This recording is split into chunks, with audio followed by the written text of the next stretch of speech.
My name is Harper Whitmore, and until that night, I thought I knew exactly who I was, the eldest daughter of a powerful man, a quiet disappointment in designer heels. I was 34, an art restorer in Chicago, the kind of woman who smelled like varnish and old books, while the rest of my family smelled like money and legacy. Then, during my father's lavish 70th birthday party, everything shattered.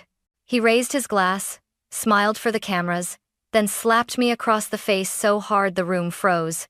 "You're a disgrace to the family name, Harper," he roared. "I'm cutting you from the $230 million will." The guests gasped, phones lifted, flashes exploded. Some laughed, some filmed, and I, humiliated, trembling, walked out into the freezing Chicago night, mascara streaking down my cheeks. The next morning, someone knocked on my door. 3 lawyers, and they weren't from my father.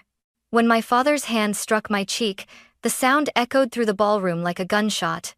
Crystal glasses clinked, and then silence. Only the slow hum of the chandelier filled the air before the whispers began. Cameras lifted. People grinned behind their champagne. Did he just? Oh my God. He slapped her. I could barely breathe.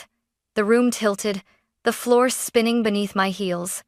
My father, Richard Whitmore, real estate magnate, stood tall in his custom Italian suit, his gray eyes colder than the marble pillars around us. "You think you can shame me, Harper?" he growled. "A daughter who fixes old furniture instead of running the company? You're nothing but an embarrassment." "Dad, please," I choked, feeling every eye pierce through me. "This isn't the place." "This is exactly the place," he thundered. "Maybe now you'll finally learn your worth." Nothing. He raised his glass again, smiling as though he'd just made a toast. Around him, people awkwardly clapped, unsure if this was some cruel family joke or a real public execution of pride. My stepmother Vivian, immaculate in her emerald gown, placed a perfectly manicured hand on his arm. "Richard, enough," she whispered, but her voice trembled, not with pity, with fear. I turned away, blinking back tears, but the flashes from dozens of phones followed me. My younger brother Cole, the heir apparent, looked at me with something between pity and victory. "Harper, just leave," he murmured. "You're making it worse, making it worse." As if I'd started any of this. I grabbed my clutch, ignored the murmurs, and pushed through the crowd. Outside, snow was falling softly, muting the city's noise. I stood there in the cold, breath shaking, cheek burning, mascara dripping onto my gloves. That slap wasn't just skin on skin. It was 34 years of resentment condensed into one brutal act. I'd never wanted my father's empire, only his respect. And now, in front of 200 people, he'd made sure the world knew I was no longer a Whitmore. I called a cab, but my phone wouldn't stop buzzing, notifications exploding. A number, billionaire dad slaps daughter, was already trending. By the time I got home, the video had millions of views. My shame was now viral content. I locked my apartment door, slid down to the floor, and screamed until my throat went raw. I stared at my reflection in the window, the bruise forming along my jawline, and whispered to myself, "You're free now. You're free." But I didn't believe it. Not yet, because freedom shouldn't feel this empty. That night, as snow piled outside, I didn't know my entire life my very name was built on someone else's tragedy. The next morning, when the knock came at my door, it wasn't the press, or my father begging forgiveness. It was something far more unbelievable. At first, I thought it was the reporters. The pounding on my door came sharp and steady, 3 precise knocks that made my coffee tremble in the mug. I hesitated, heart still raw from the chaos of last night. "Miss Whitmore?" a woman's voice called, calm and professional. "We're here on behalf of your biological father." I froze. Biological father? I opened the door just a few inches. Standing there were 3 people who looked as though they'd walked straight out of a courtroom drama, a tall woman with silver-streaked hair tied neatly back, flanked by 2 men in immaculate suits. The woman extended a business card. "Judith Blackwell, Senior Partner, Blackwell and Hartman LLP. "May we come in, Miss Whitmore?" she asked gently. "This conversation isn't one for a hallway." I hesitated, then stepped aside. My apartment small, cluttered with art supplies and unfinished projects, suddenly felt like a confession booth. Judith took a seat at my kitchen table, folding her hands. My colleagues are Mr. Reeves and Mr. Chen. We represent Mr. Magnus Carver. The name meant nothing to me. Who? She inhaled slowly. Your biological father, Miss Whitmore. He's been searching for you for 35 years. The words didn't make sense. I laughed, half disbelief, half hysteria. You've got the wrong person. My father's Richard Whitmore, unfortunately still very much alive and yelling at the news. Judith exchanged a glance with the younger man. He opened a leather briefcase and carefully placed a thin file on the table. My name, Harper Whitmore, was printed neatly on the tab. This file, Judith said, sliding it toward me, contains records from the Portland Police Department. A missing child case, June 1990. Female infant, 6 months old. Name, Lila Carver. I felt something twist in my stomach. That's not me. Judith's eyes softened. Your DNA says otherwise. I stared at her, waiting for the punchline that never came. Then, she pulled out a photograph, a young couple smiling in a park, holding a baby wrapped in a yellow blanket. The man had dark hair and green eyes. The woman had my smile. My exact smile. This was taken 2 weeks before the kidnapping, Judith said quietly. The bracelet on the baby's wrist look familiar? I glanced down at my own wrist. The small silver bracelet I'd worn since childhood engraved with a tiny train engine glimmered in the morning light. My breath caught. No, I whispered. My father gave me this. He said it was a family heirloom. Judith's voice gentled, almost maternal. It was, just not his family's. Something inside me cracked. The room seemed to fold in on itself, and I sank into the chair. My father, the man who slapped me, disowned me, wasn't my father at all. And the people I'd called family had built my entire life on a lie. Judith opened the file fully now, her manicured fingers moving with surgical precision. Page after page slid across my kitchen table reports, faded photographs, newspaper clippings. This is the official case file of the kidnapping of Lila Carver, the 14th of June 1990, she began. You were taken from Laurelhurst Park in Portland, Oregon, while your nanny was distracted by a woman asking for directions. I pressed a trembling hand to my lips. That's insane. My mother Vivian, she couldn't have— Vivian Whitmore, Judith interrupted gently. Matches the age-progressed composite of the suspect the police had 35 years ago. The FBI reopened the case 3 months ago, after a DNA match appeared in a genealogy database. That match was you. I felt the blood drain from my face.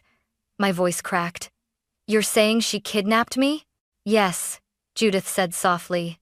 She and your husband Richard Whitmore falsified adoption documents through a closed agency in Mexico. They paid off a clerk to backdate everything. The younger lawyer, Mr. Chen, opened a separate folder and produced a birth certificate. My birth certificate. Not the one I'd grown up believing. Your biological mother was Eleanor Carver, a teacher. Your father Magnus is an aerospace engineer. He's spent the last 3 decades building one of the largest renewable energy corporations in the U.S., and searching for you. I stared at the photo Judith slid next Magnus and Eleanor in front of a small house, holding a baby. My baby self. My chest tightened as if a band were being cinched around my ribs. I don't understand, I whispered. Why me? Vivian's voice echoed in my memory. After 3 miscarriages, I thought I'd never be a mother. And the words hit differently now. Judith continued. Your nanny at the time, Maria Santos, confessed on her deathbed that she was paid $50,000 to look away for 5 minutes. She thought it was a private adoption, not a kidnapping. When she realized what had happened, she was too terrified to come forward. I felt nauseous. I wanted to scream, to deny everything, but the proof lay right there, neat, chronological, undeniable. Mr. Reeves, the older lawyer, spoke for the first time, his voice kind but firm. Mr. Carver never gave up hope. He updated his will every year, leaving a place for his daughter in case she was ever found. Harper, that daughter is you. Silence hung thick between us. Mr. Carver's estate is valued at over $2 billion, he added. But that's not why we're here. He doesn't care about the money. He just wants to see his child again. Tears welled in my eyes. I didn't know if they were from shock, grief, or the sudden understanding that my entire existence, every birthday, every photo had been someone else's tragedy. Judith's voice softened. "He's waiting downstairs, Harper. If you're ready, he'd like to meet you." My heart stopped. "He's here?" For a long moment, I couldn't move. My breath came shallow, uneven. My mind kept repeating one sentence over and over: "He's waiting downstairs." Judith stood quietly, giving me space to process. The ticking clock on my wall sounded deafening. I wiped my cheeks, took a trembling breath, and finally whispered, "Okay, I'll meet him." We rode the elevator in silence. My reflection in the metal doors looked pale, unfamiliar, like a stranger wearing my face. When the doors opened, the morning light flooded in, almost blinding. Standing near the building's entrance was a man in a dark gray coat, tall, composed, but with eyes that carried 35 years of loss. His silver hair glimmered faintly under the lobby lights. When he saw me, he froze, and for a moment, I saw the exact same green eyes that looked back at me in the photo upstairs.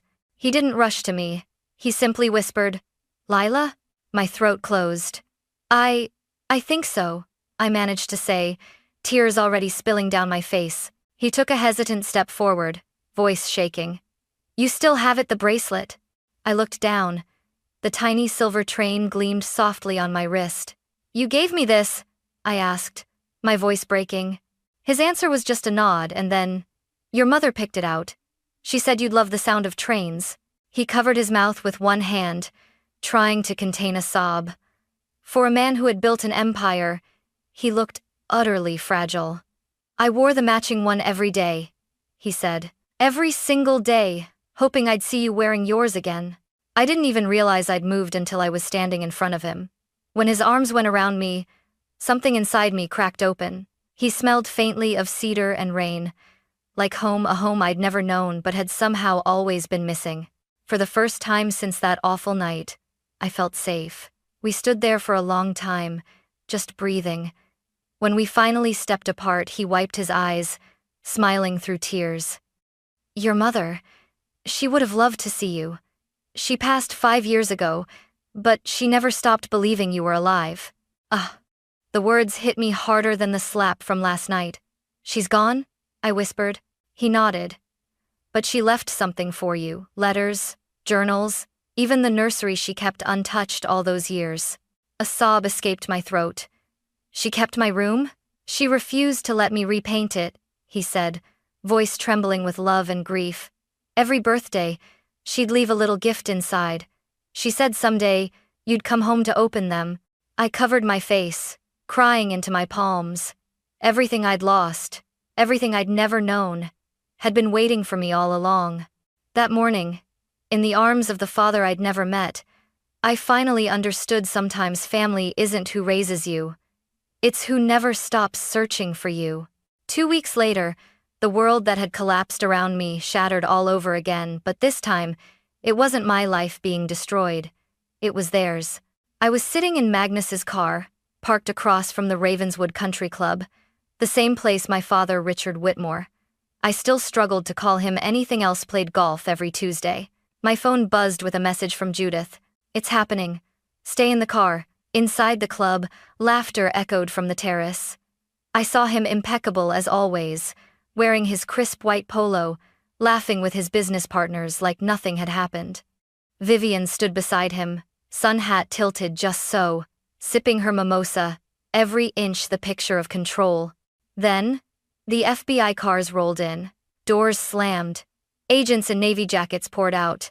For the first time in my life, I saw Richard Whitmore's smile disappear. He turned, confusion flickering, then anger. "What the hell is this?" he shouted, backing away as 2 agents approached. "Richard Whitmore, Vivian Whitmore, you're under arrest for the kidnapping of Lila Carver 35 years ago," one of them said, voice steady and loud enough for the crowd to hear. Gasps rippled across the terrace. Golfers froze mid-swing. Phones came out, recording everything, poetic justice in real time. "This is insane," Richard bellowed, his voice cracking as they took his wrists. "I raised her. She's my daughter." "No," I whispered from the car, watching through the glass. "You stole me." Vivian began sobbing, mascara bleeding down her cheeks. "We just wanted a child," she cried, as if that could erase 35 years of deceit. I loved her. But love built on lies is still a cage. When they led them to the cars, the same socialites who had once recorded my humiliation now captured their downfall. I thought I'd feel triumphant. I thought watching him dragged away in handcuffs would fix something inside me. It didn't. I only felt hollow. Magnus reached over, resting a hand gently over mine. "You don't have to watch," he said softly. "I do," I murmured. "They took 35 years from you, and from me. I need to see how it ends." Richard's eyes found me through the crowd as he was pushed into the back of the police car. For the first time there was no anger, no superiority, only something close to regret. His lips formed the words, "I'm sorry." I turned away. The world would know now, every paper, every channel. The perfect Whitmore family was nothing but a story stitched together by lies and fear. That night, as the headlines blazed, "Billionaire couple arrested in decades, old kidnapping," I sat in my apartment, staring at my reflection. I wasn't Harper Whitmore anymore.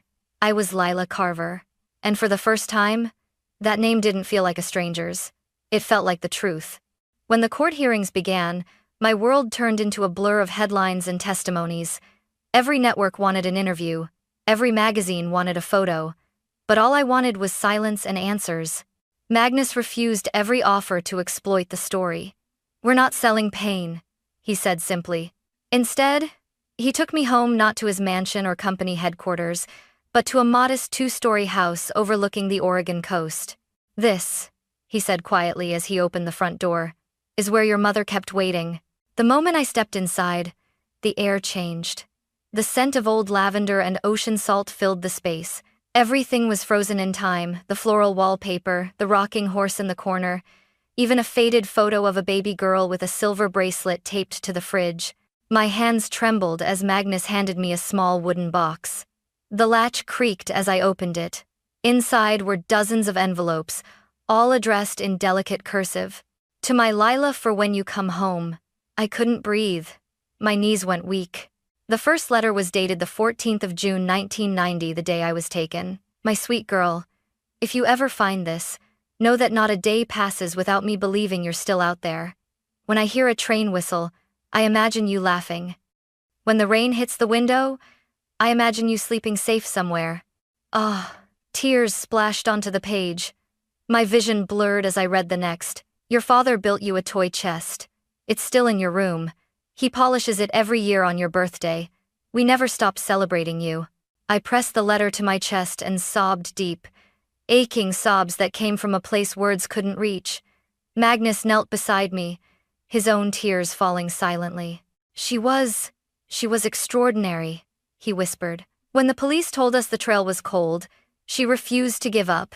Every year, she mailed a photo of us to the Missing Children's Center. She said, if she ever sees us, she'll know where home is." I looked around the room. The nursery walls were still painted pale yellow. On the shelf sat a row of tiny books, their spines cracked from years of waiting. "I missed her whole life," I said, voice breaking. Magnus shook his head gently. "She wouldn't want you to think that way. You're here now. That's all that matters." I turned back to the letters, reading through them one by one, until the light outside dimmed. Each one was a heartbeat, each word a bridge reaching across time and grief. And for the first time, the hole inside me, the one carved by lies and loss, began to feel a little less empty, because even though my mother was gone, her love had been waiting for me all along. Weeks passed, and life became a strange mix of freedom and mourning. The media moved on to the next scandal, but I was still living inside the ashes of 2 lives. Harper Whitmore, the daughter of privilege and cruelty, and Lila Carver, the child who had been stolen, loved, and lost. The court summoned me to testify during Richard and Vivian's trial. Judith said I didn't have to face them, but I knew I needed to. Closure doesn't come from silence, it comes from confrontation. When I walked into the courtroom, all eyes turned. Richard sat at the defense table, his silver hair perfectly combed, but the arrogance was gone. Vivian looked smaller somehow, her hands shaking in her lap. The judge called me forward. My heels echoed on the polished floor. "State your name for the record," the clerk said. I took a breath. Lila Carver. For a moment, the room went still. Richard's eyes lifted toward me, a flicker of disbelief, maybe even shame. Miss Carver, the prosecutor began, can you tell the court what you remember about your upbringing? I swallowed hard. I remember being told love came with conditions, I said, my voice trembling at first but growing stronger. That success meant obedience, that affection had to be earned.